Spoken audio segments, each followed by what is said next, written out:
अस्सलामुअलैकुम, very good morning, welcome to new Pakistan. मैं हूं आपके साथ अनवार खैबर। उम्मीद करते हैं आप अपने दिन का आगाज़ कर चुके होंगे। नाज़रीन, सबसे पहले बात करेंगे क्रिकेट वर्ल्ड कप के हवाले से, जहां हमारी टीम के लिए तो अनफॉर्चुनेटली ये सफ़र ख़त्म हो चुका है, लेकिन जो स्पोर्ट्स लवर हैं उनके लिए वर्ल्ड कप अभी भी जारी है और अब तमाम सेमीफाइनल टीमों का फैसला भी हो चुका है। भारत, जनूबी अफ्रीका, ऑस्ट्रेलिया और न्यूजीलैंड ने वर्ल्ड कप के सेमीफाइनल के लिए क्वालिफाई किया है और ये टीमें हकदार भी थी, क्योंकि जिस तरह की परफॉर्मेंस, जिस तरह का शानदार खेल इन तमाम टीमों की तरफ से पेश किया गया। खुसूसी तौर पर हिंदुस्तानी टीम जो हम देख रहे हैं बड़ी अच्छी फॉर्म में नज़र आ रही है। अपना कोई भी मैच वो नहीं हारे हैं। पाकिस्तान के कौमी खिलाड़ियों की अगर हम बात करें तो आज उनकी वतन वापसी हो रही है और ये सिचुएशन बड़ी मुश्किल होती है जब आपकी टीम हारी होती है। तो जैसे कि हम बार बार एक गाना गाते हैं कि तुम जीतो या हारो, हमें तुमसे प्यार है। तो ये फैसला तो हम देख रहे हैं कि अब बोर्ड ने करना है, क्योंकि कहा यही जा रहा है कि ज़का अशरफ टीम के पोस्टमार्टम के लिए इस वक्त तैयार बैठे हैं। खैर, पॉइंट्स टेबल की अगर हम बात करते भी हैं तो चारों टीमें, हमने आपको बता दिया कि जो सेमीफाइनल में जा रही हैं, हम 5वीं पोजीशन पर आए थे और ग्रुप स्टेज का मरहला भी अब ख़त्म हो चुका है, क्योंकि भारत ने जो आखिरी मैच है वो नीदरलैंड की टीम के साथ था और उस पर भी उन्होंने खूब हाथ साफ किया है। जिस तरह की परफॉर्मेंस भारतीय टीम कर रही है, नो डाउट के वर्ल्ड कप जीतने के चांसेस भी इस वक्त उन्हीं के दिखाई दे रहे हैं। मैच पर आगे चलकर मजीद भी डिस्कस करेंगे। अभी शामिल करते हैं टॉप स्टोरीज। OIC भी नाकाम, गजा के मजलूमों का वाहिद सहारा रब्बे कायनात। वर्ल्ड कप में बदतरीन कारकर्दगी, ज़का अशरफ पोस्टमार्टम के लिए तैयार। नवाज शरीफ का मुतवक्का दौरा बलूचिस्तान, अहम सियासी शख्सियत की शमूलियत का इम्कान। मूली और गाजरें आपकी सेहत के लिए मुफीद, मगर कैसे, हम आपको बताएंगे। और बहुत अफसोसनाक खबर थी कि खैबर पख्तूनख्वा के निगरान वजीर आला मोहम्मद आजम खान 2 दिन पहले इंतकाल कर गए थे, जिसके बाद निगरान काबीना भी तहलील कर दी गई थी। अब गवर्नर खैबर पख्तूनख्वा गुलाम अली की मंजूरी के बाद जस्टिस रिटायर्ड अरशद हुसैन शाह निगरान वजीर आला KP मुकर्रर हो गए हैं। आम इंतखाबात की तारीख के ऐलान के बाद अब जो सियासी जमातें हैं वो अपनी सियासी सरगर्मियों में मसरूफ दिखाई दे रही हैं और इनमें सबसे ज़्यादा हम देख रहे हैं कि मुस्लिम लीग नून मुतहरिक है। मुस्लिम लीग नून के कायद और साबिक वजीर आज़म नवाज शरीफ मंगल को बलूचिस्तान के दौरे पर कोयटा पहुंच रहे हैं। नवाज शरीफ मंगल को बलूचिस्तान के दौरे पर कोयटा जाएंगे, जहां दौरा बलूचिस्तान में वो पार्टी रहनुमाओं और मुल्की सियासी सूरत हाल पर भी गुफ्तगू करेंगे। और इस हवाले से कहा यही जा रहा है कि BAP, जमीयत उलमा इस्लाम और मुस्लिम लीग नून में इत्तेहाद का भी इम्कान है और इत्तेहाद होने पर तीनों जमातें मिलकर बलूचिस्तान में इलेक्शन लड़ेंगी और वजीर आला बलूचिस्तान के हवाले से फैसला इन मुज़ाकरात में ही किया जाएगा। दूसरी जानिब मुस्लिम लीग नून का वफ्द इत्तेहादी जमात MQ पाकिस्तान से मुज़ाकरात के लिए बहादुराबाद पहुंचा। मुत्तहिदा क़यादत ने नून लीग के सामने इंतखाबात और इंतखाबात के बाद के लिए मुतालबात भी सामने रखे हैं। दौरान मुलाकात MQ क़यादत ने 3 अहम आइनी तरमीम भी नून लीगी वफ्द के सामने रखी हैं। मुस्लिम लीग नून ने मुल्की सियासत में बड़ा फैसला करते हुए इलेक्टेबल्स के लिए अपने बंद दरवाजे भी खोल दिए हैं। मुस्लिम लीग नून ने पंजाब भर में करवाए जाने वाले सर्वे के नताइज की बुनियाद पर इलेक्टेबल्स को पार्टी में शामिल करने का फैसला कर लिया है। चंद दिन पहले हमने देखा कि मुजफ्फरगढ़ से ताल्लुक रखने वाले अजमल चांडिया की शमूलियत इलेक्टेबल्स के लिए दरवाजे खोले जाने के सिलसिले की पहली कड़ी थी। निजामुद्दीन सियालवी और आसिफ भा समेत दीगर रहनुमाओं को मुस्लिम लीग नून में शामिल करवाया गया है और यही कहा जा रहा है कि आने वाले दिनों में मजीद इलेक्टेबल्स को भी मुस्लिम लीग नून में ही शामिल करवाया जाएगा। जिस तरह से मुस्लिम लीग नून एक्टिव दिखाई दे रही है और जो इत्तेहाद, जो नए अलायंसेस बनते हम देख रहे हैं पाकिस्तान मुस्लिम लीग नून और MQ के दरमियान, उसको लेकर पाकिस्तान पीपल्स पार्टी काफ़ी मुस्तरब दिखाई दे रही है। और साबिक सदर आसिफ अली जरदारी के हवाले से स्टेटमेंट भी सामने आई थी कि तमाम जमातें अपनी सियासत करें, हम अपनी सियासत करेंगे, हर किसी को मौका है कि वो सियासत कर सकता है। साबिक वज़ीर आज़म PTI चेयरमैन इमरान खान की अगर हम बात करें तो उनकी अहलिया बुशरा बीबी की करीबी दोस्त फरत शहजादी के हवाले से जो खुफिया गैर मुल्की पासपोर्ट सामने आया है, लूटी हुई दौलत को छुपाने और मनी लॉन्ड्रिंग को छुपाने के लिए फराह गोगी को एक गैर मारूफ मुल्क का खुफिया पासपोर्ट बनाकर दिए जाने का इंकशाफ भी सामने आया है।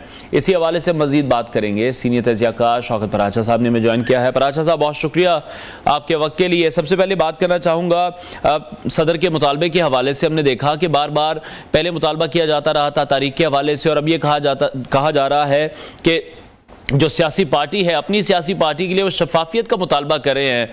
क्यों सदर मुमलिकत को बारहा ये ज़रूरत पेश आती है? ये भी इत्तलात आई थी, पीटीआई चेयरमैन उनसे काफ़ी नाराज़ है, उस नाराज़गी को दूर करने के लिए इस तरह के बयानात दे रहे हैं। वो जो एक उनका ताल्लुक है पाकिस्तान तहरीक इंसाफ से, कहीं ना कहीं वो ये बताते ज़रूर रहते हैं।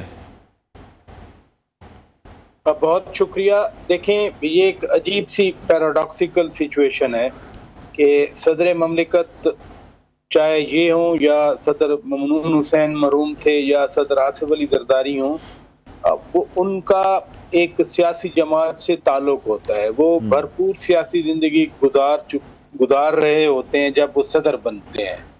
तो अब मैं सडनली कहूँ कि चिप चेंज कर दी जाए उनके माइंड की और उसमें एक इम्पार्शियलिटी की चिप लगा दी जाए और वो इन एब्सोल्यूट टर्म्स वो इम्पार्शल यानी गैर जानिबदार हो जाएंगे, तो ये पेपर्स की हद तक तो बात तो हो सकती है कि जी सदर जो है वो एक फेडरेशन के सरबराह होंगे और सबके बराबर होंगे, लेकिन हकीकतन ऐसा नहीं होता। और फॉर दैट मैटर स्पीकर भी हों तो वो भी यही बात होती है कि स्पीकर जो बनते हैं वो भी किसी न किसी, स्पीकर कौमी असेंबली की बात कर रहा हूँ या इवन सूबाई असेंबलियों की बात हो जाए, तो स्पीकर भी किसी न किसी पार्टी के इतने डाई हार्ड सपोर्टर होते हैं कि उनको स्पीकर के लिए नामजद किया जाता है। एक ऑनर होता है, एक चॉइस होता है।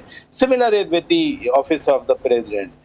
दूसरी बात इसमें अहम है कि सिर्फ सदर तो नहीं कह रहे ना, और भी सियासी जमातें कह रही हैं, यानी सिर्फ पीटीआई नहीं कह रही, बिलावल भुट्टो जरदारी साहब भी बार बार ये बात कर रहे हैं, पीपल्स पार्टी के दीगर रहनुमा भी बात कर रहे हैं।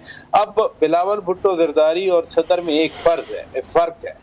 बिलावल भुट्टो जरदारी हों या उनकी पार्टी के लोग हों, वो एक पार्टी को रिप्रेजेंट कर रहे हैं, लेकिन सदर ममलिकत इस वक्त एक ममलिकत को यानी मुल्क को, रियासत को रिप्रेजेंट कर रहे हैं। तो ये अलबत्ता डिफरेंस जरूर है।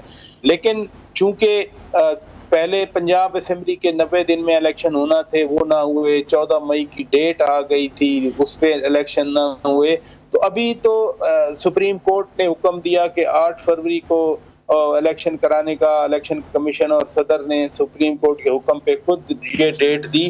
तो अब तो इलेक्शन की तरफ हम बढ़ रहे हैं, इलेक्शन की तरफ माहौल जा रहा है, इलेक्शन की तरफ पूरा मुल्क रवां दवा है। तो उसमें इस तरह के कंसर्न इलेक्शन टाइम से रिलेटेड हैं, वो आते रहते हैं। उनकी पार्टी है, सदर साहब की पार्टी के सियासी इत्तेहाद भी होने जा रहा है। मुस्लिम लीग नून को आप देख रहे हैं इलेक्शन से कबल सियासी कामयाबियां मिलती नजर आ रही हैं आपको?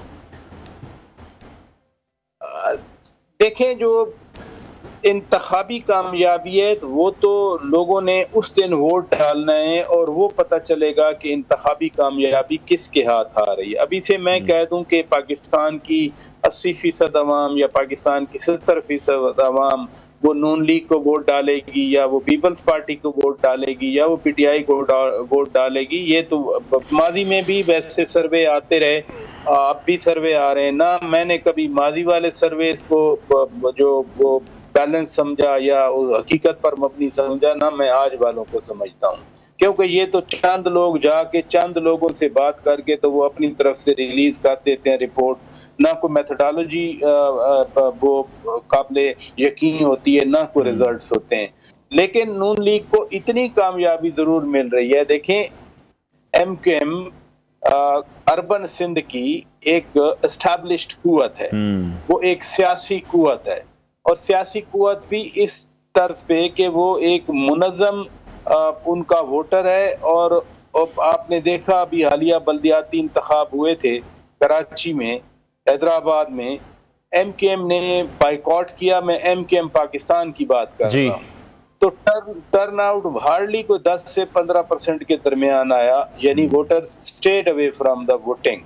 तो वो इतनी सियासी मुनज़्ज़म कुव्वत है, उसको साथ मिला लेना, उससे इत्तेहाद कर लेना नून लीग को कोई फायदा कामयाबी नहीं है। ये कामयाबी है नून लीग के लिए। अच्छा, जिस तरह से कल नवाज शरीफ को बलोचिस्तान का दौरा भी मुतवक्के है और लग यही रहा है कि BAP के जाम कमाल भी वजारत आला ही मांग रहे हैं और JUI का भी यही मुतालबा है, आपको क्या लगता है इस मरतबा JUI को मरकज और सूबे में सियासी फायदे कुछ हासिल कर पाएगी? जिस तरह से आपको लग रहा है कि नवाज शरीफ से जो सियासी अंडरस्टैंडिंग है उनकी ज्यादा है, आज वो जा रहे हैं बलोचिस्तान भी। कौमी लिहाज से, कौमी असेंबली में अददी लिहाज से सूबा बलूचिस्तान का कोई इतना बड़ा किरदार नहीं होता। लेकिन चूंकि सूबा है, सूबे की एक आवाज़ है और सूबाई असम्बली या सूबे के अंदर हुकूमत के लिए बहुत बड़ा ये एक इनिशिएटिव होता है, कोई भी ले जाए। अब देखें ना, कौमी असम्बली में टोटल 16 सीटें हैं, अगर कोई एक जमात सारी की सारी सीटें जीत जाए फिर भी उससे कोई बहुत बड़ा हेमन्स आर नॉट फॉलिंग। लेकिन उसमें एक जो मैं पहले एमकेएम के पर्सपेक्टिव में नून लीग के हवाले से बात कर रहा था, यही बलूचिस्तान के हवाले से कि एक अब जो गैलरीज के लिए यानी एक बताने के लिए या चीज एक नजर आती है कि ओहो बलूचिस्तान अवामी पार्टी से भी इत्तेहाद हो गया, आपका एमकेएम से भी इत्तेहाद हो गया, आपने सूबा बलूचिस्तान भी कवर कर लिया, आपने सिंध भी कवर कर लिया। तो ये जो पॉलिटिकल गिमिक्स होते हैं एक हवा बनाने के लिए वो बड़े इंपॉर्टेंट होते हैं। अब वजारत आला JUI या अज्जाम कमाल पता नहीं कौन सी पार्टी जीती है, बल्दियाती इंतखाब हुए, सबसे ज्यादा नशिस्तें, सबसे ज्यादा अदला में तो पीपल्स पार्टी जीती वहां बलूचिस्तान में। जनरल अब्दुल कादिर बलोच साहब, मीर सनाउल्लाह ज़हरी साहब एक गवर्नर रहे हैं, दूसरे वजीर आला रहे हैं और अब भी वो बहुत ज्यादा फंक्शनल और वो फाल नजर आ रहे हैं। जाम कमाल साहब की तो बलूचिस्तान अवामी पार्टी अपनी पार्टी से नहीं बनी थी, किस पार्टी ने हटाया था जाम साहब को? अपनी ही पार्टी ने वजारत आला से हटाकर जाम उनको कुद्दूस बदिंजो साहब को बना दिया था। लिहाजा ये सिर्फ गिमिक्स की हद तक तो ठीक बात है, एक पॉलिटिकल एटमॉस्फेयर के लिए स्ट्रेंथ क्या बनेगी ये फिर पोलिंग डे 8 फरवरी को ही पता चलेगा। ठीक है पराशा साहब, फरज शहजादी से मुतालिक सवाल करना चाहूंगा आपसे। बहुत सारे इंकशाफात अब हम देख रहे हैं, मंजर आम पर आ रहे हैं, पाकिस्तान तहरीक-ए-इंसाफ के चेयरमैन खुद उन्हें डिफेंड करते रहे हैं। आप क्या समझते हैं कैसे खातून अपने गैंग के साथ मिलकर पूरे पंजाब में लूट मार कर रही थी, किसी को भी पता नहीं था इस हवाले से? फरज शहजादी को आपको लगता है वापस लाकर सजा दी जाएगी? पहली बात तो ये हरगिज तस्लीम किए जाने के काबिल नहीं है कि किसी को इल्म नहीं था अगर वो ये कर रही थी। ये किसी को इल्म नहीं था, ये तो इम्पॉसिबल है। किसी की पेट्रनेज थी अगर वो ऐसा कर रही थी, किसी की मंशा थी अगर वो ऐसा कर रही थी, क्योंकि अब तो ये यकीनी तौर पर चूंकि पेपर्स की बात है, रिटन चीजें सामने आई हैं, एक डॉक्यूमेंट है जिसको हम पासपोर्ट कहते हैं, वो एक थर्ड कंट्री पता नहीं पैसिफिक आइलैंड में कैसे मिल गया, कितने पैसे, जो एक कहानी कल आई, इसकी सारी तफसीलात को पेपर फॉर्म में विद ऑल प्रॉपर एविडेंस वो सामने लाना पड़ेगा। अब काम शुरू होता है तहकीकाती इदारों का, कानून नाफिज करने वाले इदारों का, कानून की इम्प्लीमेंटेशन का, वो यकीनन अदालतों में जाएंगे। एक माहौल तो बन रहा है और यकीनन जो शादी से पहले भी यानी बुशरा बीबी और चेयरमैन PTI की शादी से पहले भी ये उनकी बुशरा बीबी की दोस्त थी, तो पेट्रनेज के बगैर ये हो नहीं सकता। लेकिन बड़ा मुश्किल होता है कि आपको ऐसी सॉलिड एविडेंस मिले जिसकी डायरेक्ट लिंकेजेस हों। अगर डायरेक्ट लिंकेज नहीं होगी, पैराफ्री पे आप बातें करेंगे तो पैराफ्री वाली बातों में सब्सटेंस नहीं होता। ठीक है, बहुत शुक्रिया सीनियर तजियाकार शौकत पराशा हमारे साथ इन कॉन्वर्सेशन थे। ब्रेक लेने के बाद आपको दोबारा ज्वाइन करेंगे, हमारे साथ रहिए।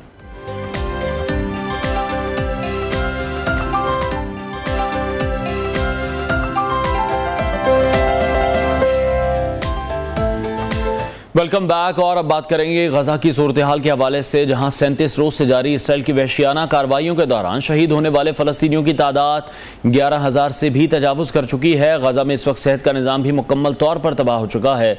जनूबी अफ्रीका ने इसराइली वज़ीर आज़म नेतन्याहू की गिरफ्तारी का मुतालबा किया है। गजा की सूरत हाल और इसराइल की बर्बरियत, सफाकियत और जुल्म के खिलाफ सऊदी अरब की मेज़बानी में मकबूजा फ़लस्तीन के इस इलाके गजा की सूरत हाल पर इस्लामी ताउन तंजीम और अरब लीग का मुश्तरका हंगामी सरबराही इजलास रियाद में हुआ। फ़लस्तीन के सदर महमूद अब्बास, सऊदी वली अहद मोहम्मद बिन सलमान, ईरानी सदर इब्राहिम रईसी, तुर्क सदर रजब तैयब एर्दोगान, अमीर कतर, शामी सदर बशारुल असद समेत निगरान वज़ीर आज़म अनवारुल हक काकड़ और दीगर इस्लामी ममालिक के सरबराहान ने इस इजलास में शिरकत की है। इस इजलास में इस्लामी ममालिक के सरबराहान ने गजा की जो सूरत हाल है उस पर बात भी की है और ये कहा गया है कि गजा में जारहियत रोकी जाए। OIC और अरब लीग के इस मुश्तरका हंगामी सरबराही इजलास का एलामिया जारी कर दिया गया, जिसमें यह कहा गया है कि सेहूनी रियासत को हथियारों की फरोख्त रोकी जाए, इंसानी इमदाद की फराहमी को यकीनी बनाया जाए और इसराइल का जो हक़ दिफा का दावा है और गजा को मगरबी किनारे से अलग करने का कोई भी सियासी हल मुस्तरद किया गया है। फ़लस्तीन के सदर महमूद अब्बास ने खिताब करते हुए कहा कि गजा से इनखला उन्हें कबूल नहीं है। उन्होंने कहा कि मुझे ज़्यादा अफसोस आलमी बरादरी की बेहिसी का है। सऊदी वली अहद मोहम्मद बिन सलमान ने मुतालबा किया है कि वो गजा पर जंग को मुस्तरद करते हैं, गजा का कब्जा, मुहासरा और बस्तियां ख़त्म की जाएँ और इंसानी इमदाद की रसाई इस हवाले से दी जाए। इस हवाले से हमें मज़ीद ज्वाइन किया है माहिर बैनुल-अक़वामी उमूर अब्दुल सत्तार साहब ने। अब्दुल सत्तार साहब, बहुत शुक्रिया आपके वक्त के लिए। तल्ख सच्चाई तो हम यही देख रहे हैं कि जो इजलास बुलाया गया था ये हकीकत में तो एक नाकाम इजलास ही था। दुनिया को यह बावर कराने में नाकाम रही है मुस्लिम उम्मा।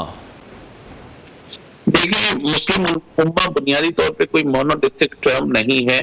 सारे मुस्लिम ममालिक के अपने अपने मफादात हैं और इस गजा के सानहे से पहले, इस हमले से पहले सऊदी अरब पहले ही इसराइल से ताल्लुकात हमवार करने की कोशिश कर रहा था। तो सऊदी अरब के अपने ताल्लुकात हैं। कुछ अरब ममालिक के लिए इसराइल से ज़्यादा ख़तरनाक जो उनका दुश्मन है वो ईरान है। तो वो फिर उसी तनाजुर में चीज़ों को देखते हैं। फिर मालियाती तौर पर और माशी तौर पर कुछ अरब ममालिक के बैनुल-अक़वामी बिरादरी से और मगरिबी ममालिक से मफादात इतने जुड़े हुए हैं कि वो उन माशी मफादात को इस तरह के जो मामलात हैं, चाहे वो गजा को हो या कोई और मुस्लिम उम्मा का इशू हो, उस पर वो कॉम्प्रोमाइज नहीं करना चाहते। स्पेशली सऊदी अरब अपनी इकोनॉमी को डाइवर्सिफाई करना चाह रहा है। सऊदी अरब के हमेशा से माशी ताल्लुक मगरिब से बड़े गहरे रहे हैं। बिल्कुल, हम देख रहे हैं मुआशी ताल्लुकात तो देख रहे हैं, लेकिन दूसरी तरफ अगर हम देखें तो इसराइल को तो मगरिब और अमेरिका की हिमायत लेने के लिए कुछ भी नहीं करना पड़ा, जबकि जो इस्लामी दुनिया है ना आपस में इत्तफाक है। और ये जिस तरह से आप भी ये कह रहे हैं अपने मफादात की वजह से किसी किस्म का भी अमली कदम उठाने से महरूम हमें दिखाई दे रहे हैं, उसका जो खुमियाजा है वो गजा की अवाम को भुगतना पड़ रहा है। जी बिल्कुल ऐसी मामला है। बैनुल-अक़वामी उमूर में माशी मामलात हमेशा हर चीज पर फौकियत ले जाते हैं और माशी मामलात को देखते हुए ममालिक अपनी पॉलिसीज को बनाते हैं। और मुस्लिम ममालिक के साथ भी ये कई ऐसे मुस्लिम ममालिक हैं जो ज़बानी तौर पे तो जमा खर्च कर रहे हैं, लेकिन उनके इसराइल से ताल्लुकात हैं और वो उन ताल्लुकात को, सिफारती ताल्लुकात को ख़त्म करने के लिए तैयार नहीं है, क्योंकि दरपर्दा वो अपने माशी मामलात को जो है वो फौकियत देते हैं। तो अगर वो पुरअमन तरीके से भी इसका हल चाहें तो वो हल हो सकता है, उसमें कोई मुत्तफिक पॉलिसी अपनाएं जिस तरह 70 की दहाई में। बड़ी इंपॉर्टेंट बात है आपकी। इसी तनाजुर में हम देखें लबनान भी कह रहा है, अलजायर भी कह रहा है कि इसराइल को तेल की फराहमी रोक दी जाए, जो कि अब हम देख रहे हैं मुत्तहिदा अरब अमारात और बहरीन ने इसकी मुखालफत कर दी है। इन तमाम चीजों का अदराक, इस बेबसी का अदराक इसराइल को तो फिर पहले से ही होगा। बिल्कुल यही है कि पुरअमन तरीका यही है कि आपने जो 1970 की दहाई में जिस तरह तेल को हथियार के तौर पे इस्तेमाल किया था, उसको इस्तेमाल किया जाना चाहिए ताकि इसका पुरअमन हल निकले। और दूसरी तरफ पूरी मगरिबी दुनिया में जो बड़े बड़े मुजाहिरे हो रहे हैं, वहाँ की आवाम को दबाव बढ़ाना चाहिए अपनी हुकूमतों पर। खुद इसराइल में जो बाज़मीर शहरी हैं वो भी इसके खिलाफ एहतजाज कर रहे हैं। तो ये पूरी दुनिया का जब प्रेशर पड़ेगा तो ये हो सकता है। लेकिन मुस्लिम उम्मा तेल को ही बतौर हथियार इस्तेमाल कर सकती है। जहां तक अलजायर और लबनान का ताल्लुक है, तो जो तेल पैदा करने वाले ममालिक हैं उसमें अलजायर गो के तेल पैदा करने वाले ममालिक में शामिल है। लबनान का इतना कोई हिस्सा नहीं है, इसलिए इनकी इतनी कोई सह नहीं है। असल मसला उसी वक्त होगा जब सऊदी अरब, मुत्तहिदा अरब अमारात, बहरीन, कुवैत और ये दूसरे ममालिक जो है कोई सख्त मौक़िफ़ अपनाए और तेल को बतौर हथियार इस्तेमाल करें। लेकिन सत्तार साहब, फिर इस सिचुएशन में तो ये दिखाई दे रहा है कि ये जो जंग है इसराइल जिसमें शामिल है, ये इसराइल और अमेरिका की मर्जी के बगैर तो खत्म नहीं हो सकती है। इसके अलावा जितनी भी तंजीमें OIC की अगर हम बात कर लेते हैं, ये तो फिर सिर्फ मिल बैठने का बहाना है, इसके सिवा तो कुछ भी नहीं किया उन्होंने। जी, इसराइल और जो ताकतवर ममालिक हैं, स्पेशली जो साम्राज्य ममालिक रहे हैं, उनमें हमेशा से आपस में ताउन रहा है। जब फ्रांस और बरतानिया ने इजिप्ट के खिलाफ सुएज कैनाल के मसले पे एक्शन लिया था, तो इसराइल ने भी दूसरी तरफ से हमला किया था। इसी तरह 1967 की जो जंग थी, उसके हवाले से ये ख्याल किया जाता है कि अमेरिका ने जो है वो ग्रीन सिग्नल दिया था। तो इसराइल के इस खित्ते में हमेशा से जो आलमी ताकतें हैं उनके साथ बड़े बेहतर ताल्लुकात रहे हैं और वो उनके सलाह व मशवरे से ही, बाज़ माहिरीन का दावा है, या उनसे वो इजाजत लेता है बाकायदा, या फिर उनके सलाह व मशवरे से चीजों को आगे बढ़ाता है। ठीक है, अगर जिस तरह से हिजबुल्लाह की हम बात कर लें, शाम में या यमन में जो दीगर तंजीमें हैं, हौसी बागी वहां पर शामिल हैं, हमास भी अब इस जंग में शामिल है, तो आप क्या देख रहे हैं, ये तंजीमें कोई किरदार अदा कर सकती हैं? नहीं जी, इसराइल से आप रिवायती जंग में कुछ नहीं जीत सकते, गैर रिवायती जंग में तो मुकम्मल तबाही। देखें, रिवायती जंग में 48 में इसराइल ने शिकस्त दी, 67 में उसने शिकस्त दी, 73 में जो थोड़ी बहुत हुई उसमें कुछ अरब ममालिक का वजन बेहतर था, लेकिन बाय एंड लार्ज जो है वो हर कन्वेंशनल जंग हारी। कन्वेंशनल जंग में बुनियादी तौर पर ये होता है कि आपकी अददी बरतरी होती है। इसराइल की अददी बरतरी है, उसके पास ख्याल किया जाता है कि तकरीबन 50 से ज्यादा न्यूक्लियर बॉम्ब है जो उसने डिक्लेयर नहीं किए। उनकी एयरफोर्स टेक्नोलॉजिकली बड़ी एडवांस है, उनका सर्वेलेंस सिस्टम बहुत एडवांस है, तो आप रिवायती जंग में कुछ नहीं कर सकते। और उसका आप आदाद शुमार देख लें कि 1920 से लेकर अभी तक जितने लोगों की हलाकतें हुई उसमें 91,000 से ज्यादा फलस्तीनी हैं और जो इसराइली हैं वो तकरीबन 30,000 से कुछ ज्यादा हैं। तो रिवायती जंग आप इसराइल से नहीं सकते, इसका पुरअमन हल ही कोई ढूंढना होगा। ठीक है, बहुत शुक्रिया माहिर बैन अक़वामी उमूर अब्दुल सत्तार हमारे साथ इन कॉन्वर्सेशन। तमाम चीज़ों से अंदाज़ा हम ये लगा सकते हैं कि इसराइल को मगरिब और अमेरिका की हिमायत लेने के लिए तो कुछ भी नहीं करना पड़ा था, जबकि इस्लामी ममालिक की तरफ हम देख रहे हैं तो इनका आपस में ही इत्तफाक नहीं है। अपने मफादात की वजह से किसी भी किस्म का अमली कदम उठाने से हमें ये तमाम इस्लामी ममालिक महरूम दिखाई दे रहे हैं और लगा ऐसा ही रहा है कि जब तक अमेरिका या इसराइल नहीं चाहेंगे ये जंग ख़त्म नहीं होगी। ब्रेक लेते हैं, ब्रेक के बाद आपको दोबारा ज्वाइन करेंगे, हमारे साथ रहिए।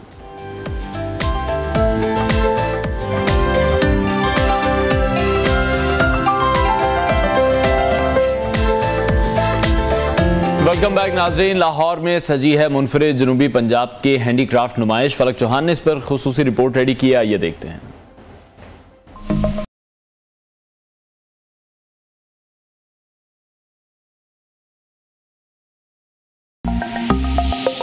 आज मैं मौजूद हूँ हैंडीक्राफ्ट एग्जीबिशन में और यहाँ की एक खास बात यह है कि ये पूरे पंजाब स्पेशली साउथ पंजाब की नुमाइंदगी कर रही है। तो आज मैं आपकी मुलाकात कराऊंगी बहुत सारी ऐसी खवातीन से जो कि बहुत मेहनत से काम कर रही हैं, हैंडमेड चीज़ें लाहौरियों के लिए बनाकर लाई हैं, जिसमें ऊन के स्वेटर्स हैं, इसके अलावा मुकेश है, एप्लिक का काम है और बहुत सारी शॉल्स भी हैं। कुछ ज्वेलरी भी आपको दिखाएंगे क्योंकि जब आप शॉपिंग करने आते हैं या फिर आप इस तरह की एग्जीबिशंस में आती हैं, ज्वेलरी पे सबसे पहले खवातीन की नजर पड़ती है। तो आइए चलते हैं, कुछ स्टॉल्स का आपको विजिट भी करवाते हैं, कुछ खवातीन से भी बात करेंगे, उनसे पूछेंगे कि उनको एक पीस बनाने में कितनी ज्यादा मेहनत दरकार होती है, कितने दिन लगते हैं और उसकी फिर कीमत क्या होती है। कुछ चलते हैं, ज्वेलरी आपको दिखाते हैं सबसे पहले, उसके बाद आपको दिखाएंगे मुकेश का।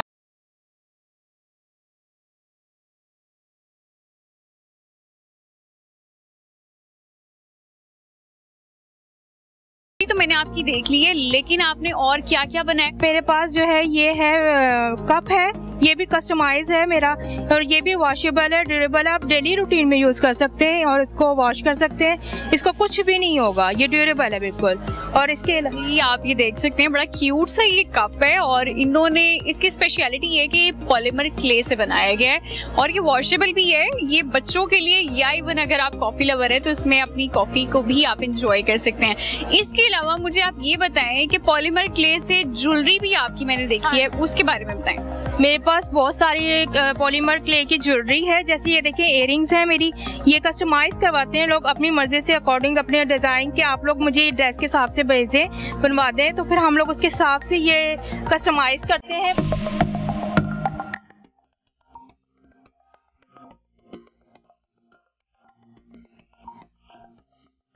इस टाइम आप मेरे हाथ में एक क्लच देख रहे हैं, पर्स देख रहे हैं, जो कि मेरे माइक से भी एक्चुअली मैच कर रहा है। मेरे कपड़ों के साथ तो इतना मैच नहीं कर रहा, लेकिन ये माइक के साथ मैच कर रहा है और यकीनन स्क्रीन पे भी आपको नजर आ रही होगी इसकी खूबसूरती। ये मैं आपको बताती चलूं कि ये पूरा पर्स जो है वो मोतियों से बनाया गया है और इनकी ऑनर से भी आपकी मुलाकात करवाऊंगी, उनसे पूछेंगे इतने नफीस काम के लिए उनको कितने दिन दरकार होते हैं और इसकी प्राइस क्या है। अस्सलाम वालेकुम जी, कैसी हैं आप? मैं ठीक हूँ अल्हम्दुलिल्लाह। अच्छा, मुझे ये बताएं, आपका बहुत बारीक काम मैं देख रही थी, बहुत नफीस है इसका काम। ये पर्स आप कितने दिन में बना लेती? ये मैं 4 दिन में। 4 दिन में बना लेती? इंशाल्लाह। ओके। इसकी क्या प्राइस रेंज है? इसकी प्राइस कम से कम 1600, वैसे 2400। हसीना बेगम के पर्स तो आपने देख लिए, लेकिन एक और भी सौगात लेकर आई है मुल्तान से और वो है कढ़ाई, जो कि कुशन कवर्स पर हुई हुई है। ये मोती वर्क है, कुशन है, इधर पल्स लगे हुए हैं और इसके अंदर सारा हमने हैंडमेड काम किया हुआ है, हाथ की सिलाई की हुई है और ये काम मुल्तान से अलावा और कहीं से नहीं मिलता।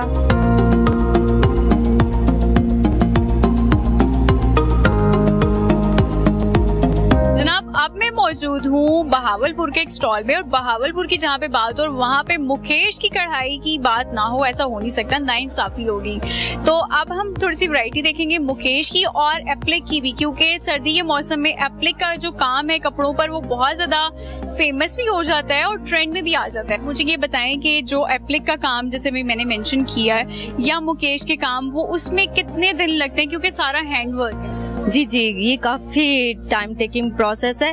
बाज़-औक़ात तो मुकेश की साड़ियाँ बनने में भी 3-3 माह लग जाते हैं। जितना ज़्यादा मुकेश का काम होगा उतना ये टाइम लेगा। और इसी तरह एप्लिक आपको पता है, आप देखें एप्लिक के ड्रेस में ये सारा आपको ये जो फैब्रिक ऊपर नजर आ रहा है, डिजाइनिंग, ये सारी कपड़े से होती है।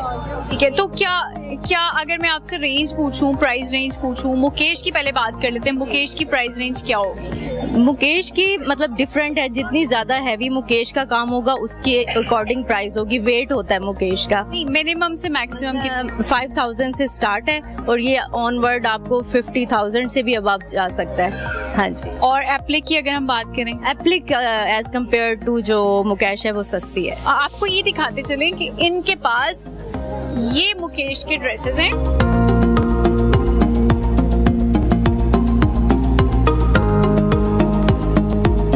जी, ये हमारे पास है मुकेश का ड्रेस और चुनरी पे बना हुआ है। सबसे खास बात है, एक तो चुनरी और ऊपर से फिर इस पे मुकेश का भी काम किया गया, जो कि बहुत नफीस भी है और एक्सपेंसिव भी थोड़ा सा है, क्योंकि इसका अभी हमें बताया गया है कि वेट के हवाले से होता है। जितना वेट होगा मुकेश का उसी हवाले से प्राइसेस भी होंगे। तो अगर आप ये लेना चाहते हैं वेडिंग सीजन में, स्पेशली मेहंदी ओकेजन में या फिर माई ओकेजन में, तो फिर मेरे ख्याल से this is the best collection.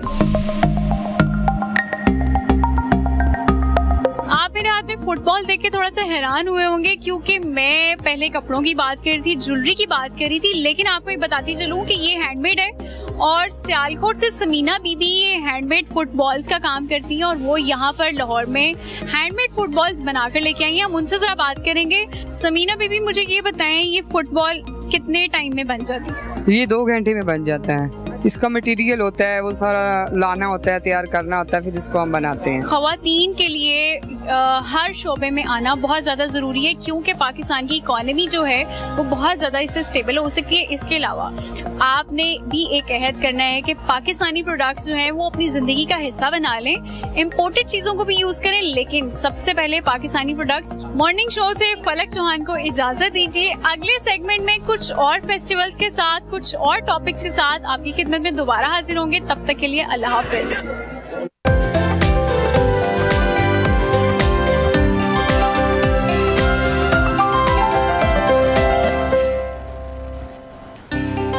Welcome back to new Pakistan. बड़े बेआबरू होकर तेरे कूचे से हम निकले, ये फिक्रा पाकिस्तान की कौमी क्रिकेट टीम के लिए है, जो कि मायूस कुन कारकर्दगी के बाद सेमीफाइनल से कबल ही मायूस कुन अंदाज में उनका सफर भी खत्म हुआ। इंग्लैंड के हाथों 93 रन से हमें आखिरी मैच में भी शिकस्त का सामना करना पड़ा। पाकिस्तानी टीम 43.3 ओवर्स में 240 रन पर ही आउट हो गई। अपने वर्ल्ड कप के नाकाम सफर के बाद पाकिस्तान क्रिकेट टीम के स्क्वाड के मेंबरान कोलकाता से रवाना हो गए थे। कुछ खिलाड़ी और मैनेजमेंट अरकान कोलकाता से दुबई पहुंचे थे। कप्तान बाबर आजम, इफ्तिखार अहमद और हारिस रऊफ सुबह रवाना होने वाले प्लेयर्स में शामिल हैं और पाकिस्तान भी कुछ प्लेयर्स पहुंच चुके हैं, जिनमें बाबर आजम भी शामिल हैं। और मुख्तलिफ जो खिलाड़ी हैं मुख्तलिफ फ्लाइट से आज वो उनका पाकिस्तान पहुंचने का जो सिलसिला है वो जारी और शारी है और खिलाड़ी अपने अपने शहरों की फ्लाइट्स लेकर वापस पहुंचते में दिखाई दे रहे हैं। पाकिस्तानी टीम की इस वर्ल्ड कप की परफॉर्मेंस की अगर हम बात करें तो हमने देखा था कि शुरू में ही यह कहा जा रहा था कि पाकिस्तानी जो टीम है वो इस वर्ल्ड कप में एक बतौर फेवरेट टीम शरीक हुई है, लेकिन ग्रीन शर्ट्स के लिए जो मेगा इवेंट है ये एक बड़ा ही बुरा ख्वाब साबित हुआ है, जिसमें उन्हें कुल 9 में से 5 मैचेस में शिकस्त हुई, जबकि सिर्फ 4 मैच ही हम जीत सके हैं, वो भी नीदरलैंड के खिलाफ, श्रीलंका, न्यूजीलैंड और बांग्लादेश के खिलाफ, जिस पर पाकिस्तानी टीम पर काफी तनकीद भी की जा रही है। और सूरत हाल अब हम ये देख रहे हैं कि खिलाड़ियों के वतन वापस आते ही कौमी टीम के मुतालिक अब बड़े फैसले किए जाने की उम्मीदें भी दिखाई दे रही हैं, लेकिन अब ये पता नहीं है कि फैसले मेरिट पर होंगे या नहीं। दूसरी तरफ भारत में नाकिस खेल का मुजाहरा करने वाली पाकिस्तानी टीम के हवाले से कई अहम इंकशाफात भी सामने आए हैं, जहां साबिक चीफ सेलेक्टर इंजमामुल हक और कप्तान बाबर आजम ने अपनी पसंद के खिलाड़ी को इंतखाब किया और किसी की राय को भी अहमियत नहीं दी है। इसी हवाले से मजीद बात करेंगे। स्पोर्ट्स एनालिस्ट सैयद मोहम्मद अवैस ने में ज्वाइन किया है। अवैस, बहुत शुक्रिया आपके वक्त के लिए। सफ़र हमारा जो कि इख्तिताम पजीर हुआ है, पाकिस्तानी जो प्लेयर्स हैं वापस आ रहे हैं। ये वो टीम थी जिसको कहा जा रहा था कि नंबर 1 पोजीशन पर है और टॉप फॉर्म में तो ज़रूर होगी, बड़े अच्छे मैचेस खेलेंगे, बड़ा अच्छा परफॉर्म करेंगे। कभी एक्सपेक्ट किया था, सोचा था एशिया कप के बाद जिस तरह से एक हमारा डाउनफॉल शुरू हुआ कि वर्ल्ड कप में भी हम इतना अच्छा परफॉर्म नहीं कर पाएंगे? देखें, आपको पता है जब वर्ल्ड कप खेलने हम जा रहे थे तो हमारे ज़हन में एक ही बात थी, वो ये थी कि पाकिस्तान की जो एक तो दुनिया की नंबर 1 टीम है, हम एंटर हो रहे हैं वर्ल्ड कप में और ऊपर से बॉलिंग ऑप्शन जो हमारे पास मौजूद है वो one of the best bowling option है दुनिया के अंदर। एंड टाइम पे नसीम शाह की इंजरी, फिर आपका बॉलिंग ऑप्शन जो है वो टूटता है वहाँ पर। फिर बैटिंग के अंदर अगर आप बात करें तो आपको बैटिंग में कुछ इशूज़ नज़र आए, आपके ओपनर्स जो हैं वो परफॉर्म ना कर पाए, फ़खर जमान पर बहुत ज़्यादा रिलक्टेंसी थी। तो ओवरऑल मैं कहता हूँ कि इशूज़ रहे हैं पाकिस्तान टीम में। लेकिन कुछ मैचेस कहते हैं ना कि आप बहुत देर से आप उठे थे इस वर्ल्ड कप के अंदर। हमेशा बात तो की जाती है लॉन्ग फॉर्मेट्स में पाकिस्तान टीम बहुत देर से जागती है, लेकिन अगर आप राइट टाइम पे पीक कर जाते, खास करके अफगानिस्तान के मैच के अंदर अगर आप वो ना हारते, ना आप वो साउथ अफ्रीका वाला मैच हारते, स्पेसिफिकली ऑस्ट्रेलिया वाला मैच आप हारे हुए नहीं थे, आप जीते हुए थे। आपने वही सेम मैंने कहा ना कि करना था जो साउथ अफ्रीका के खिलाफ, आपने श्रीलंका के खिलाफ 20 ओवर में 162 चेस करना था, यहाँ पर भी आपने वही चेस करना था, लेकिन अनफॉर्चुनेटली आपने वो नहीं कर पाए। तो वो सारा का सारा आपको जो सा वो हर्ट किया यहाँ पर। तो अनफॉर्चुनेट था कि पाकिस्तान टीम की जो परफॉर्मेंस रही है इस पूरे टूर्नामेंट के अंदर वो बड़ी मायूस कुन रही है। और जो आप इंटरव्यू में बात कर रहे थे तो कहीं ना कहीं शायद पाकिस्तान टीम का मैं कहता हूँ कि अब वो टाइम है, आपको अब सोचना पड़ेगा कि हमें क्या करना है, क्या प्लेयर्स को चेंज करना है, कौन से प्लेयर्स को लाना है यहाँ पर। ये टाइम है जहाँ पर आप करते हो मामला को। लेकिन अवैस, सवालिया निशान है टीम सिलेक्शन पर और हम देख रहे हैं इसका जो सारा बर्डन डाला जा रहा है वो चीफ सिलेक्टर इंजमामुल हक पर डाला जा रहा है, कप्तान बाबर आजम पर डाला जा रहा है कि उन्होंने अपनी पसंद के खिलाड़ियों का इंतखाब किया है, किसी की भी राय को उन्होंने इंपॉर्टेंस नहीं दी। अगर ये बात सच है तो इसका मतलब तो फिर वाज़ेह है कि जीत के इरादे हमारे नहीं थे, सिर्फ दोस्ती यारी में टीम खिलाई गई। देखें, अभी तो क्योंकि ऑब्वियसली जब तक फैक्ट फाइंडिंग कमेटी जो उनसी है वो अपना वो पॉइंट्स ना लिख के दे दे कि क्या क्या पॉइंट्स थे, क्या क्या मुश्किलात थी, तब तक तो हम कुछ नहीं कह सकते इस चीज़ में, क्योंकि चीज़ें बहुत सी आपको पता है वहाँ से आ रही हैं। सबसे बड़ा तो सवाल जो सा मुझे ये आज भी मैं क्रिकेट बोर्ड के सामने रखता हूँ कि ठीक है प्लेयर्स सेलेक्ट हुए, क्या मामलात हुए, क्या नहीं हुए, वो एक साइड पे करें। सबसे बड़ा जवाब इस चीज़ का मुझे तो पाकिस्तान क्रिकेट बोर्ड से चाहिए, जो मैनेजमेंट उनके साथ थी, कि भाई आखिर बातें कहाँ से लीक होती हैं पाकिस्तान क्रिकेट की, कहाँ से बातें बाहर निकलती हैं। ड्रेसिंग रूम की छोटी छोटी बात होती है वो बाहर निकल जाती है। बाबर आजम जी पूरी रात रोते रहे अफगानिस्तान के खिलाफ मैच, कहाँ से निकलती हैं सारी बातें जो कि हर्ट करती हैं प्लेयर्स को। देखें, प्लेयर्स की परफॉर्मेंस मुझे पता है बहुत बुरी रही है, पाकिस्तान टीम की परफॉर्मेंस बुरी रही है, लेकिन सारे कसूरवार हैं, एक प्लेयर कसूरवार नहीं इस चीज़ में होता, पूरी मैनेजमेंट कसूरवार होती है। हाँ, बाबर आजम भी इस चीज़ पे मैं कहता हूँ कि अगर उनका इसमें इनपुट था वो भी जवाब देंगे कि आपने टीम सिलेक्शन का कहा था कि जी ये परफेक्ट 11 है, इसका मैं केयर टेक करता हूँ, मैं जिम्मेदारी उठाता हूँ, ऐसा कैप्टन के परफॉर्म आपको करके देगी, तो परफॉर्मेंस कहाँ पर रही। तो वो चीज़ें जो उनसे सवाल अब बनते हैं बाबर आजम से, पाकिस्तान क्रिकेट टीम से बनते हैं। लेकिन देखिए सबसे बड़ा एक इशू पता है क्या है, अगर आपके प्लेयर्स जो अंडर परफॉर्म करते हैं वो इसलिए करते हैं क्योंकि जिस वक्त आप पूरे टेन्योर की बात करें, साल डेढ़ के अंदर आपके कितने कोचेस चेंज हुए हैं, कितने मैनेजमेंट के बंदे आपके चेंज हुए हैं, एक आता है दूसरा जाता है, एक आता है दूसरा जाता है, तो वो डिस्टर्ब करती है पूरे एटमॉस्फेयर को पाकिस्तान टीम के।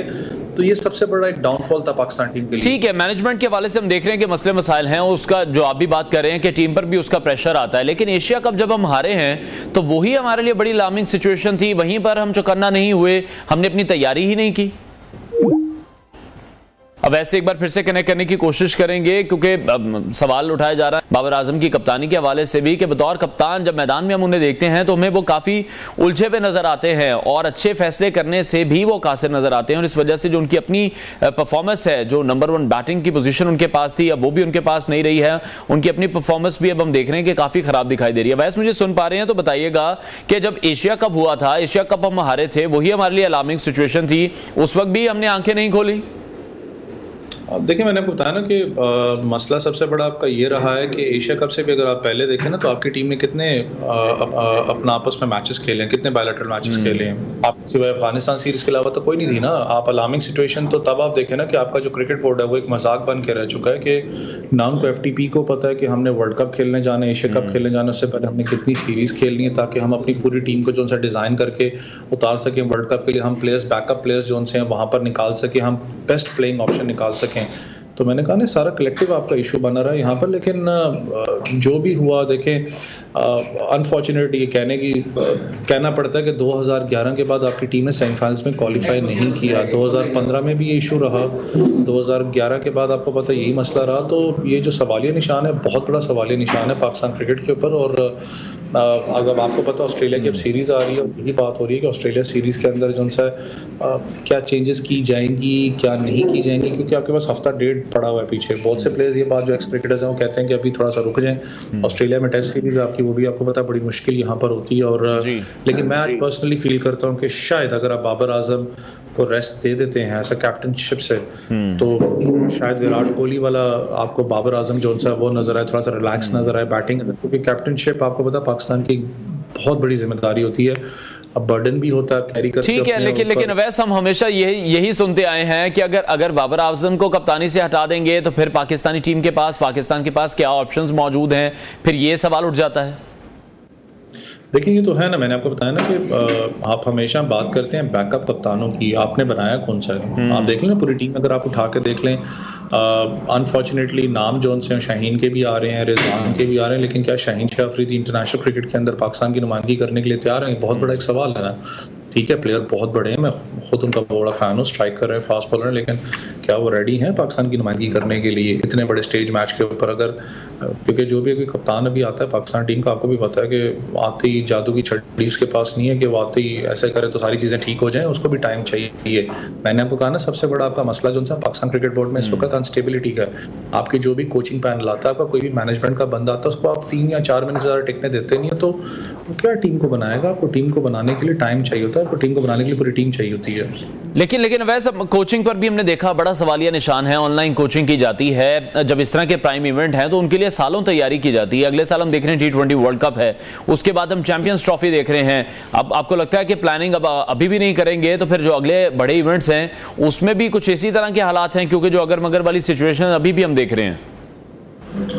देखिए मैंने बताया ना कि ऑनलाइन कोचिंग तो मुझे खुद समझ में नहीं आई थी। मिकी आर्थर का अगर पूरा बैकग्राउंड की बात करूं, ठीक है बहुत बड़ा नाम रहे हैं कोचिंग के अंदर, लेकिन रिसेंटली डर्बीशायर के लिए उनकी बड़ी ख़राब परफॉर्मेंस थी। उसके बाद पाकिस्तान टीम की अगर मैं बात करूं, आपके सामने जो परफॉर्मेंस आपको नज़र आई है, इससे पहले अगर आप बात करें तो पाकिस्तान टीम T20 के फाइनल्स में पहुंची। इससे पहले आप बात करें पाकिस्तान टीम रेगुलर बेसिस में अच्छा खेलती हुई आई है। तो जो इंस्टेबिलिटी पाकिस्तान क्रिकेट बोर्ड के अंडर आई है वो सबसे बड़ा एक जिम्मेदारी है पाकिस्तान क्रिकेट की डाउनफॉल की। मैं कहता हूँ कि मैंने कहा ना, देखो जिस वक्त मैनेजमेंट ही स्टेबल नहीं होगी तो आपके कोचेस की बात करूँ चाहे आपके प्लेयर्स की बात करूँ, वो बेचारे मेंटली तौर पर तो डिस्टर्ब ही रहते हैं ना कि यार पता नहीं हमने क्या करना है आगे, क्या हम रहेंगे क्या नहीं रहेंगे। जो एक वो आपका प्लान होता है, फ्यूचर प्लान, तो आप उसको खत्म कर देते हो, आप परेशानी में ही रहते हो। तो परेशानी खत्म करने का तो तरीकाकार होता है ना क्रिकेट बोर्ड आपका स्टेबल हो। जब तक आप देखिए स्टेबिलिटी नहीं लाएंगे क्रिकेट बोर्ड में, आगे भी जो इस वक्त अगर वो सिलेक्शन कमेटी भी आती है, चेयरमैन भी अपना जो हेड कोच भी आपका आता है, वो अनस्टेबल रहेगा। और इस सेटअप के अंदर जो अभी सूरत हाल चल रही है पाकिस्तान क्रिकेट के अंदर, आपका कोई भी बंदा सेट में नहीं आना चाहता। ठीक है, अच्छा जिस तरह से हम भी देखते हैं मुख्तलिफ टीवी शोज पर हमारे साबिक क्रिकेटर्स बैठे हैं, बड़े अच्छे मशवरे देते हैं, बड़े मुफीद बातें वो करते हमें दिखाई देते हैं। उनको क्यों नहीं ट्राई किया जाता कोचिंग के लिए? बाहर से हम कोचेस लेते हैं, उनकी शराइत भी मानते हैं, ऑनलाइन कोचिंग पर भी हम रजामंद हो जाते हैं, तो जो अपने लोग हैं, अपने साबिक प्लेयर्स हैं, उनको ट्राई क्यों नहीं फिर किया जाता? देखिए मैंने आपको बताया ना कि सबसे बड़ा मसला ये है कि अगर हम बात करें, हमारे जो साबिक क्रिकेटर्स भी हैं वो हम लोग ज़्यादातर बात करते हैं कि पाकिस्तान नेशनल टीम के साथ काम क्यों नहीं करते, सीनियर टीम के साथ। जहाँ पर असल आपकी कॉस रूट है वो है अंडर-19 पाकिस्तान। जहाँ पर अगर राहुल द्रविड़ की आप बात करें, राहुल द्रविड़ ने अंडर-19 से सारी की सारी टीम बनाई है। जो इंडिया की टीम की बात करूँ, बैकअप प्लेयर्स उसको पता है कौन से हैं, कौन सा प्लेयर अगर इसको ड्रॉप करते हैं, कौन सा प्लेयर 2 बैकअप मेरे पास मौजूद हैं। आप अंडर-19 ग्रास रूट से काम करते हो। हमारे यहाँ तो सबसे बड़ा मसला ये फाइनेंसेस है, कोई नहीं अंडर-19 में आप इतना पे करने के लिए किसी को तैयार हो नहीं। दूसरा जो सीनियर टीम की मैं बात करूं तो सीनियर टीम में मैंने कहा ना, जो अनस्टेबिलिटी इस वक्त पाकिस्तान क्रिकेट बोर्ड में है, साल 2 से चल रही है, कोई भी कोच जिम्मेदारी नहीं उठाने के लिए तैयार। भाई आप जब बताए ना, अगर मैं आपको कहूँ कि सिर्फ 3 महीने आपके पास बाकी ठीक है, सारा कुछ करें तो आप करने के लिए तैयार होंगे? ठीक है, बहुत शुक्रिया। स्पोर्ट्स एनालिस्ट सैयद मोहम्मद अवैस हमारे सेशन थे। ब्रेक लेते हैं, ब्रेक के बाद आपको दोबारा ज्वाइन करेंगे, हमारे साथ रहिए।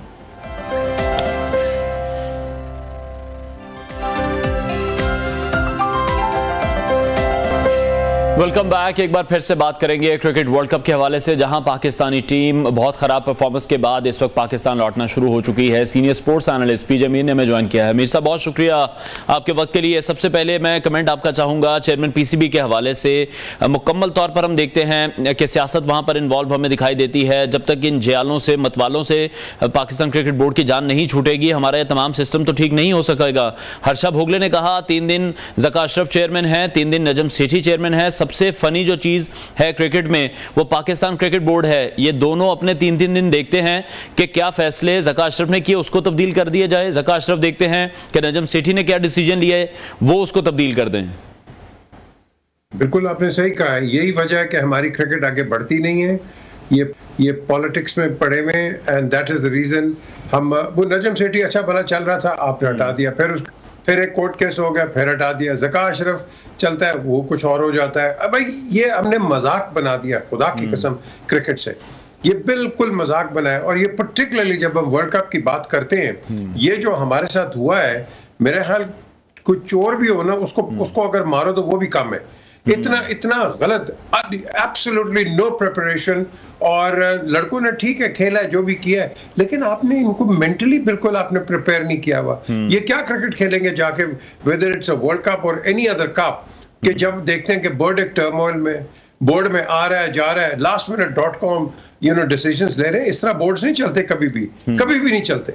और यही वजह है कि हमारी जो हर स्पोर्ट ले लो, हम स्क्वॉश में नंबर 1 थे वर्ल्ड के अंदर, कहां बैठे, हॉकी के अंदर 1 पे थे, कहां बैठे, क्रिकेट के अंदर हम बिल्कुल टॉप पे थे, अब देखो क्या हो गया। लेकिन मेरे साथ बिल्कुल आप दुरुस्त कह रहे हैं, हमने अपने खेलों को खुद ही तबाह किया है, अपने कौमी खेल को भी खराब कर लिया। अभी आप क्या देख रहे हैं, पूरा सिस्टम चेंज करने की जरूरत है। जब भी कोई बड़ा इवेंट टीम हार कर आती है, प्लेयर्स को फौरन तब्दील कर देंगे, कप्तान को तब्दील कर देंगे। ये जो मिस मैनेजमेंट है अपर मैनेजमेंट की तरफ से, उसको पूरे सिस्टम को किस तरह से अब चेंज करें, ग्रास रूट लेवल तक जाएं, डोमेस्टिक क्रिकेट को भी जाकर देखें कहां पर गलतियां कर रहे हैं। अंडर 19 की टीम इंडिया तैयार करता है और फिर वो अपने प्लेयर्स को लेकर आता है अपनी ए टीम में, और वो किस तरह का परफॉर्म कर रहे हैं उनके प्लेयर्स, ये हम सब देख रहे हैं।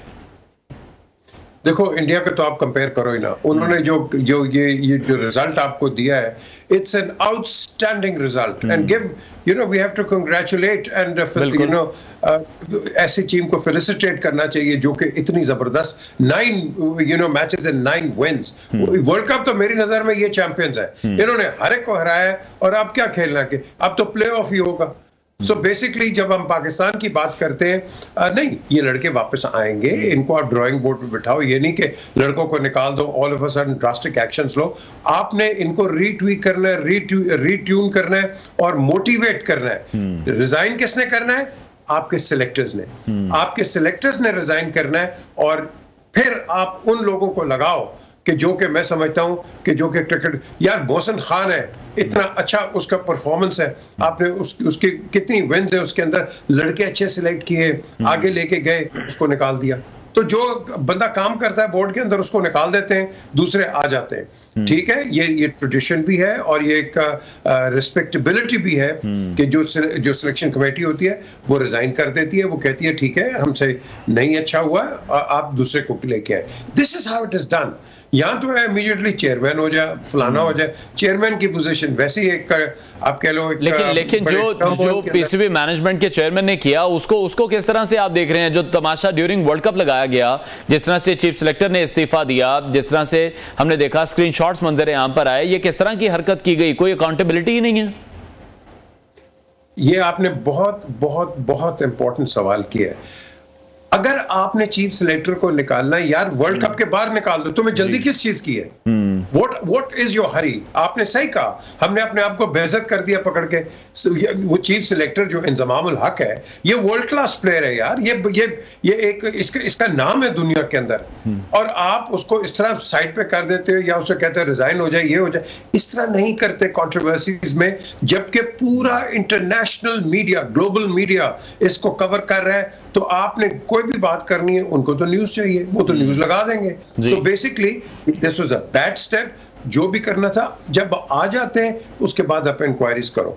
जब इंक्वायरीज करते हो फिर आप उसके अंदर जो भी आपने स्टेप्स लेने ले, लेकिन प्रीमैच्योर लेने, लोगों को बताने के लिए हाँ जी मैंने निकाल दिया, ये हो गया, इस तरह नहीं क्रिकेट चलती। ना ही कोई इदारा चलता है, whether it is a government और प्राइवेट और एनी इदारा, वो इस तरह नहीं चलता। मीर साहब, जिस तरह मोहसिन खान साहब की आपने बात की, मैं यही उसी तरफ आ रहा था कि गैर मुल्की कोचेज, हम इतने महंगे गैर मुल्की कोचेज को अगर अफोर्ड कर रहे हैं और वो भी अपनी शर्तों पर वो आते हैं कि वो ऑनलाइन कोचिंग देंगे, तो किस तरह से प्लेयर ग्रूम करेंगे? हमारे पास खुद इतने जबरदस्त बैट्समैन पड़े हैं, बॉलर्स पड़े हैं, साबिक क्रिकेट प्लेयर्स की मैं बात कर रहा हूं जो आजकल सिर्फ टीवी शोज में हमें नजर आ रहे हैं, उनको यूटिलाइज क्यों नहीं करते? वो राहुल द्रविड़ को यूज कर रहे हैं, उन्होंने अंडर 19 टीम्स में से इतने अच्छे प्लेयर्स निकाले हैं।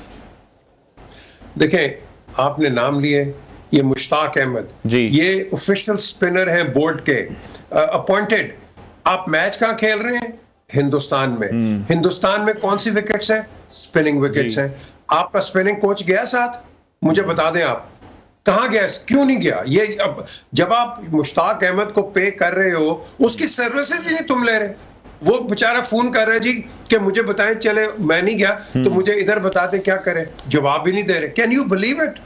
तो अगर एक इतना बड़ा स्पिनर जो कि इंग्लैंड को कोच करके आया है, जो कि वेस्ट इंडीज को कोच करके आया है, और आज आप उसको घास ही नहीं डाल रहे। हाँ, अपॉइंट आपने कर दिया उसको, पे आप उसको दे रहे हो। मोहम्मद यूसुफ के साथ भी आप यही कर रहे हो। आपके पास नामवर प्लेयर है और आप बिल्कुल ही you're absolutely sidelining them. This is, मेरी नजर में this is criminality towards cricket. ये इसके लिए इसकी कोई माफी लेकिन फिर मीर साहब, मसला तो फिर पाकिस्तानी टीम के प्लेयर्स में, तो फिर हम ना गए, उनको हमने प्रेशराइज इतना कर दिया लड़कों को। हम कोच की बात कर रहे हैं, स्पिनिंग कोच की, तो वो पाकिस्तान में मौजूद हैं, बेंच पर हमारे जो स्पिनर हैं वो बैठे हुए हैं। जो मैनेजमेंट साथ गई है, जो मैनेजमेंट पाकिस्तान में मौजूद थी, वही टीम को बैक नहीं कर रही थी, इसका मतलब? नहीं, वो तो देखे ना, वो जो साथ गए वो तो टूरिस्ट थे, वो उनका क्या ताल्लुक है? उन्होंने क्या करना है? 10 बंदे आप साथ भेज देते हैं, क्या इनका काम है कोई? मुझे बताओ, एक्सेप्ट एक्सपेंसेस और खर्चा, इनका क्या काम है? मैं तो जब पाकिस्तान टीम के साथ, जब पहले हम ट्रैवल करते थे, एक मैनेजर होता था हमारे साथ, दैट्स इट, नो वन। कभी मसूद सलाउद्दीन, कभी Zafar Altaf, and that was it. आज 10-10, 20-20 लोग आपके साथ जाते हैं, टूरिस्ट जाते हैं, ये क्यों, क्या करने जाते हैं? ठीक है, अगर करने जाते हैं तो आपका रिजल्ट क्या है? आप फॉरेन कोचेस रखते हो, हमारे लैंग्वेज बैरियर है। आप देखते हैं लड़के अंग्रेजी हमारे नहीं बोल सकते इसी तरीके से, और एक्सप्लेन भी नहीं कर सकते, तो आप उनको रखो, लड़कों को जो आपके साथ कम्युनिकेट कर सके, आपसे बात एक दूसरे से कर सके, जिन्होंने आपको डोमेस्टिकली देखा हो किस तरह आप क्रिकेट खेलते हो, आपकी खामियां जानते हो और आपको यूटिलाइज करना जानते हो। आप इनको भेजो, इनको तो आप भेजते नहीं हो। ठीक है, तो आप क्या, किस तरह आप लॉन्ग टर्म करोगे? हम सब शॉर्ट टर्म सक्सेस को। ठीक है मीर साहब, एक लास्ट कमेंट मैं आपसे चाहूंगा बाबर की कप्तानी के हवाले से। आप देख रहे हैं इन फ्यूचर उन्हें एज अ कैप्टन? मैंने देखो 3 साल हो गए, इस लड़के ने इतना डेवलप नहीं किया जितना करना चाहिए। जब कोई जीतता है वो एक इजी राइड होती है, कैप्टनसी का पता चलता है जब वो एक्चुअल अंडर फायर होता है, प्रेशर के अंदर होता है, वहां पता चलता है। You separate boys from the man. तो unfortunately Babar, what a great batsman, उसका कोई, मैं कहता हूं, जवाब नहीं है, बट बिल्कुल but as a captain, I'm sorry, he is not captain material. ठीक है, बहुत शुक्रिया सीनियर एनालिस्ट पीजे मीर साहब हमारे साथ इन कॉन्वर्सेशन थे। और अहम खबर शामिल करेंगे जहां पर पाकिस्तान के लिए एजाज़ है। बिग बैश लीग के हवाले से मैं बात कर रहा हूं, जो कि शुरू होने जा रही है। एमसीजी का एक स्टैंड पाकिस्तान बे के नाम से वहां पर मंसूब किया गया है, जहां 3 लीग मैचेस में मेलबर्न क्रिकेट स्टेडियम के स्टैंड के मखसूस एरिया को पाकिस्तान बे का नाम दिया गया है। मेलबर्न स्टार्स के मद्दा पाकिस्तान बे में बैठकर इब्तदाई 3 होम मैचेस भी देख सकेंगे, और ये 3 मैचेस होने जा रहे हैं 13 दिसंबर, 2 और 6 जनवरी को, और ये तारीखी मेलबर्न क्रिकेट ग्राउंड में खेले जाएंगे, जहां मेलबर्न स्टार्स ने पाकिस्तानी फास्ट बॉलर हारिस रऊफ के नाम से मेंबरशिप का भी आगाज किया है, और मेंबरशिप हासिल करने वाले cricket fans Melbourne cricket ground में पाकिस्तान बे में बैठकर मैच भी देख सकेंगे। एमसीजी की खुसूसी जो सीटें होंगी उनकी फरोख्त भी पाकिस्तान बे के नाम से अब शुरू कर दी गई हैं। ब्रेक लेते हैं नाज़रीन, ब्रेक के बाद आपको दोबारा ज्वाइन करेंगे, हमारे साथ रहिए।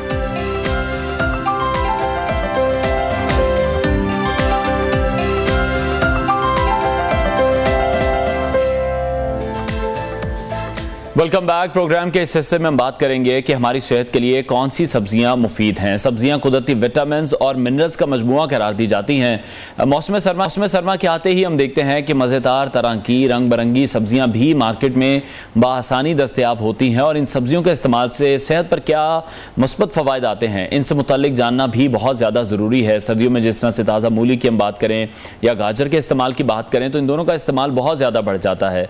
मूली के सब्ज़ पत्तों का इस्तेमाल भी किया जाता है और मूली के इस्तेमाल से ग़िज़ा जल्दी हज़म भी होती है। सैलड में भी हम देखते हैं कि इन दोनों चीज़ों का इस्तेमाल किया जाता है और मूली के पराठे लोग बड़े शौक से खाते हैं। और अगर दूसरी तरफ हम गाजर की बात करें तो गाजर से भी बहुत ज़्यादा चीज़ें बनाई जाती हैं, जैसे गाजर का मुरब्बा है, गाजर का हलवा है और स्पेशली जो गाजर का जूस बहुत ज़्यादा पसंद किया जाता है। साथ ही साथ सालन में भी गाजर का इस्तेमाल किया जाता है। इसी तमाम पर हम बात करेंगे। माहिर ग़िज़ाइयत समन इश्तियाक ने हमें ज्वाइन किया है। समन, बहुत के वक्त के लिए आज हम स्पेसिफिकली बात कर रहे हैं गाजर और मूली को लेकर, तो पहले तो यही जानना चाहेंगे कि कौन कौन से विटामिन से भरपूर हैं ये दोनों चीजें। अच्छा अनवर, अगर तो हम गाजर मूली की बात करें ना तो ये बेसिकली अगर इनके न्यूट्रिशनल फैक्ट्स के बारे में बात करें तो ये मैक्रो न्यूट्रिएंट्स हैं। इसमें भरपूर विटामिन और मिनरल्स हैं जो आपकी ओवरऑल हेल्थ के लिए बहुत बेनिफिशियल है। इसमें तो विटामिन सी हम सुनते आ रहे हैं, विटामिन सी जो है वो आपका इम्यूनिटी बूस्टर है, तो विटामिन सी से भरपूर है। उसके अलावा ये आपके जिगर के लिए, आपकी हार्ट हेल्थ के लिए, इवन डायबिटीज के पेशेंट्स के लिए ये बहुत मुफीद है। ठीक है। अच्छा, जिस तरह से मूलियों की अगर हम बात करें, पराठे बड़े शौक से खाए जाते हैं, सैलड में इस्तेमाल किया जाता है और आजकल बहुत ज़्यादा लोग शिकार हैं डाइजेशन सिस्टम को लेकर के उनका खाना डाइजेस्ट नहीं होता, तो उसमें मूली का क्या रोल है, क्या इंपॉर्टेंस है? अच्छा, मूली जो रेडिश होती है ना, बेसिकली इसमें इनसॉल्युबल फाइबर पाया जाता है और फाइबर आपकी जो एब्जॉर्प्शन है उसको हेल्प आउट करता है। ठीक है। तो जो इसमें बेसिकली आपका ये होता है कि अगर आप इसको सैलड की फॉर्म में लेते हैं तो ये ज़्यादा बेनिफिट आपको देता है। सैलड आप मूली सैलड की फॉर्म में ले लें या गाजर ले लें। और इसमें सबसे अच्छी बात ये है कि फाइबर के साथ साथ इसमें कैलोरीज बहुत कम है, तो ये शुगर के पेशेंट्स या ओवरऑल जितने भी लोगों को डाइजेशन में प्रॉब्लम होती है उनके लिए बहुत बेनिफिट। ठीक है। तो वो लोग जो कि डाइजेशन के लिए अगर कोई टैबलेट यूज कर रहे हैं तो शायद उन्हें चाहिए कि किसी ना किसी तरीके से टैबलेट को तो ना छोड़ें, ऑब्वियसली वो डॉक्टर से जरूर पूछें, लेकिन साथ ही साथ अगर इसको भी ऐड कर लें तो मेरा ख्याल है ज्यादा बेहतर होगा। बिल्कुल। और मेडिसिन पे जो आपने पैसे लगाने हैं वही आप जो ये ऑर्गेनिक चीजें हैं जो आपको विटामिन मिनरल्स और जो कुदरती चीजें हैं उन पे आप खाने का हमारा रुझान नहीं है, बिल्कुल नहीं है। तो इसको तो मुझे तो लगता है मौसम सरमा जो है इसमें जितने फ्रूट्स और वेजिटेबल्स आते हैं अल्लाह ताला की तरफ से एक बहुत बड़ी ब्लेसिंग है। इसमें विटामिन सी है, आपके पोटेशियम है, सारी चीजें जो आपकी हेल्थ के लिए बहुत बेनिफिट है। ठीक है। अच्छा, गाजर की अगर हम बात कर लें, गाजर का मुरब्बा बनता है, गाजर का हलवा बनता है, इवन गाजर का केक भी हमने देखा, गाजर के जूस की अगर बात कर लें, सालन में उसका इस्तेमाल है। तो सबसे ज्यादा एक तो पहले कि बैटर किस फॉर्म में है, जैसे बहुत लोगों को प्रॉब्लम होती है कि वो कोई चीज नहीं खाते स्पेसिफिकली, तो ये तो काफी चीजों में बन रही है। अच्छा, कैरेट जो है बेसिकली इसमें विटामिन सी तो है ही है, लेकिन कैरोटीन, आप विटामिन ए हम देख रहे होते हैं और बचपन से कहा जाता है कि आप गाजर खाएं तो आपकी आईसाइट बड़ी अच्छी होगी, क्योंकि इसमें कैरोटीन्स हैं, ये आपकी आंखों के लिए बहुत मुफीद है। इसके साथ साथ इसमें विटामिन सी है। अगर आप इसको सैलेड की फॉर्म में लेते हैं, और अक्सर सर्दियों में हमारे यहाँ पे एक ट्रेंड है कि साग पालक बहुत खाया जाता है, तो उसमें आयरन होता है और आयरन की एब्जॉर्प्शन विटामिन सी ज्यादा अच्छी करवाता है। तो अगर हम उनके साथ डेली बेसिस पे 1 कप सैलेड ले लें कैरेट्स और मूली को मिक्स करके, तो वो बहुत अच्छा है। अच्छा, ये जो कॉम्बिनेशंस आप अब बता रही हैं, ऑब्वियसली इतने डिटेल में तो आप न्यूट्रिशनिस्ट हैं तो आपको ये आइडिया है कि कॉम्बिनेशन आयरन के लिए विटामिन सी है तो फिर एक जो डाइजेशन का आपका सिस्टम है वो बेहतर हो जाता है। ये कॉम्बिनेशन कितने ज्यादा इंपॉर्टेंट है जिनका हम बिल्कुल ख्याल नहीं रखते? अच्छा, ये बहुत इंपॉर्टेंट है। अक्सर हमारे पास पेशेंट्स आते हैं जो कहते हैं कि हम दूध के साथ आयरन ले रहे हैं, लेकिन हम जब सीबीसी करवाते हैं एचपी हमारा वहीं का वहीं होता है, तो कभी भी आयरन दूध के साथ नहीं लेते, वो आपकी एब्जॉर्प्शन को रोक देता है। इसीलिए विटामिन सी जो है वो हमेशा आयरन के साथ हम इसलिए देते हैं कि उसकी इम्यूनिटी को, उसकी जो आपकी बॉडी में है उसको इंक्रीज कर देता है। ठीक है। तो फिर कौन सी ऐसी बेस्ट फॉर्म है गाजर की, जिस तरह से मैंने बताया भी कि सालन में भी है, हलवा भी है, मुरब्बा भी है, या अगर जूस आप पीते हैं, सबसे ज्यादा जो बेस्ट फॉर्म है, जो बेस्ट आपको रिजल्ट्स मिलते हैं, वो कौन सी है? बेस्ट फॉर्म जो है अनवर वो है वो आपकी रोज सैलेड्स। कि आप कच्ची जो गाजर है आप वो खा लें, और जो डायबिटीज के पेशेंट्स हैं उनको भी हम कहते हैं कि रो फॉर्म में सैलेड जो है एवरी डे वो कंज्यूम करें, जूस की फॉर्म में ना करें। जिनको शुगर है। अगर शुगर है तब भी आप जूस की फॉर्म में ना करें, अगर वैसे आपने वेट लॉस भी करना है, मेन कंसर्न है, तो आप जूस की फॉर्म में ना करें, क्योंकि जब हम जूस बनाते हैं तो उसका फाइबर तो हम निकाल देते हैं, तो वो लिक्विड फॉर्म में ही जा रहा होता है, उसमें फिर हम चीनी और शुगर, व्हाइट शुगर जो मेन एक कल्प्रिट है हमारा, उसको हम ऐड कर देते हैं। तो हमेशा जितनी भी ये वेजिटेबल्स हैं ये रॉ फॉर्म में खानी चाहिए। ठीक है। अच्छा, गाजर के जूस को लेकर कहा जाता है कि अगर आप सर्दियों का जैसे सीजन आ गया है और सीजनल ही इन चीजों को इस्तेमाल करना चाहिए ज्यादातर, तो जैसे अगर हम डेली अगर उसका जूस पीते हैं तो हमारे कलर में, हमारी रंगत में भी एक अच्छा कहते हैं कि फर्क पड़ता है। साथ अगर उसमें बीट रूट मिला लिया जाए तो ज्यादा फायदा होता है। एक जूस होता है जिसको कहा जाता है ABC, एप्पल, बीट रूट और कैरेट, ये एक बड़ा अच्छा जूस है। ये आजकल आप देखें कि डेंगू बहुत चल रहे हैं, तो प्लेटलेट्स जैसे आपके ड्रॉप होते हैं उसमें भी हम ये ऐड करवा देते हैं कि आप अनार भी ऐड करवा देते हैं। ये वो तमाम फ्रूट्स और वेजिटेबल्स हैं जो आपकी स्किन को, और सबसे मेन इंपॉर्टेंट बात कि इसमें ये वो वेजिटेबल्स हैं जिसमें वाटर कंटेंट पाया जाता है। 70 to 80% जो है वाटर कंटेंट पाया जाता है। ये आपकी हाइड्रेशन स्टेटस के लिए बहुत अच्छा है। तो जितना आप इसको कंज्यूम, सर्दियों में हम पानी पीना वैसे ही छोड़ देते हैं, तो ऐसी वेजिटेबल्स और फ्रूट्स का इस्तेमाल करना चाहिए जो आपके जिसमें वाटर कंटेंट पाया जाए, ताकि आपका हाइड्रेशन भी वो ठीक है। और बेस्ट टाइमिंग क्या है जूस गाजर का पीने के लिए? अच्छा, आपने जब भी जूस अगर कंज्यूम करना है वो किसी भी फ्रूट का है तो वो आपने बिफोर 5 PM करना है। अर्ली मॉर्निंग वाला जो होता है उसमें आप 11 से 12 या इन बिटवीन ब्रेकफास्ट और लंच आप एक एज अ स्नैक जो है वो फ्रूट जूस ले लें या फ्रूट सैलेड के फॉर्म में ले लें। पोस्ट डिनर हम रिकमेंड नहीं करते, क्योंकि समटाइम्स लोगों को शुगर होती है, तो जब आप रात को लेते हैं तो वो अर्ली मॉर्निंग पर आपकी शुगर जो है वो ज्यादा आ जाती है। ठीक है। और फिर हम देखते हैं इन दोनों चीजों का इस्तेमाल पिकल्स में भी किया जाता है। जो अचार है आपके, जब सीजन चला जाता है तो फिर मौसम गुजर भी जाता है तो फिर भी इस्तेमाल किया जा सकता है। बिल्कुल इस्तेमाल किया जा सकता है, और ये मॉडरेशन में हम इस्तेमाल कर सकते हैं, क्योंकि अचार से भी समटाइम्स लोगों को जो है गर्ड का